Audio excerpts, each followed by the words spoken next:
Good afternoon, this is Shelly from Hodgepodge Users. I think we've officially got this garden area ready for the winter. We done these a couple of weeks ago. We put all of our composted dirt in these two beds, and then we put zoom you out, just put our old rack things over the top of it to protect it. I'm gonna put all new netting on next year, so right now we're just trying to keep the cats out. We've got some feral cats that stays down by our barn, and I seen a kitten up here the other day, and I just really don't want them using these as a litter box. So we waited till all of our leaves pretty well fell, and then we put a good layer of leaves over every raised bed, and then we put a layer of cardboard on. Now I know this won't break down. Like I said, we're just trying to keep the cats out. Next year I think we're going to put the electric, I think it's called poultry netting, around our beds, so that will eliminate critters getting in here, mainly cats getting in here and using this for a potty. And we just put a couple pieces of wood to keep it from blowing off. Excuse me. And yeah, these two beds here is our newest beds. These are the ones that didn't do very good this year because we used that soil we bought from Walmart. So we got to buy some good organic compost this next season, but right now we're just going to let it rest with these leaves on them. They'll break them down, help put some nitrogen back in the soil. Now this tub over here, I don't need a whole lot of garlic, so I got me a couple bulbs of garlic that I grew year before last, I think. That still was good. And I planted them in there and let them overwinter, and I'll harvest them next early summer, I think is when it'll be. And these was our tomato beds. And actually we've had such a mild fall thus far. It's a little cool today. It's right around 55, something like that now. I've got potatoes sprouting again, but they're not going to make it. But it's interesting that they're coming back. It means I missed a couple in there. I ran out of cardboard, so we just used this brown paper, just anything to deter a cat from wanting to use it. I've got a whole bunch of straw all over my strawberries. I've got more to put over it. I wasn't for sure how much they need. I know last year they was in a green stalk, and I didn't cover them at all, and they came back okay. But I may go ahead and stuff some more straw just around the outer edges here, because we've got plenty of straw. And that was our pepper bed, just loaded it up. And that was these are my two perennial flowers. I cut them back and loaded them. I'm hoping to buy them half barrels and get them out of them tubs for next spring. And then over here we've started a new compost a new compost pile.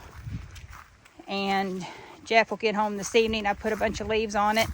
I've got my table scraps and vegetable scraps underneath them leaves. And we've got some more of that brown paper.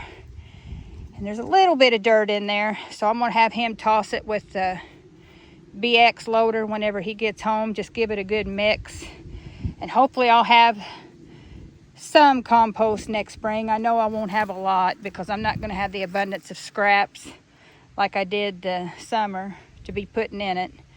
But any is going to definitely help. I'll keep adding to it. I'll probably, with Christmas coming on, I've ordered from Amazon, so I'm going to have more of that brown paper to shred up. I know that's not little, but it should break down.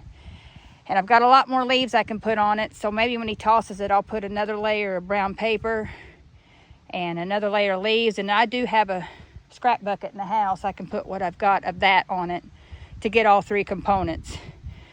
So I'm hoping I get at least enough compost that we don't have to buy a whole bunch. So anyway, it's put to bed for the winter. So now I'll start making my list. I've already got a wish list of seeds. I think I'm going to try growing beets this next year. Neither one, my husband or I, is fans of beets, but like I'm going to have been doing with the spinach and the kale. I dehydrate it and make it into a powder. I think I might do that with beets because it's really good for your blood and your high blood pressure. So, and my husband does have high blood pressure, so I'm thinking if I can get that into a powder. And I thought about even making some gummies.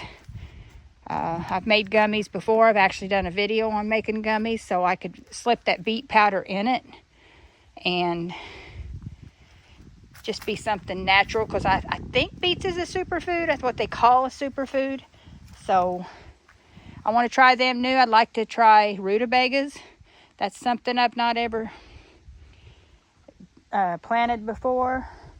I might try them, but I'll have an early planting this year because I want to get more radishes out. I'll probably do a little bed of lettuce, and I want them out by, my grandma always said, by Valentine's Day. So February 14th is when I'll be getting to planting. So I think March 1st or the second week of March is when I'll start my seedlings, my tomatoes and peppers in the house, get them growing, and then spring will be here before you know it. I don't really like the winter anymore now that I'm older. It really aggravates my arthritis, but it's nice to have a rest because I'm actually doing my last round of preserving sweet potato fries today.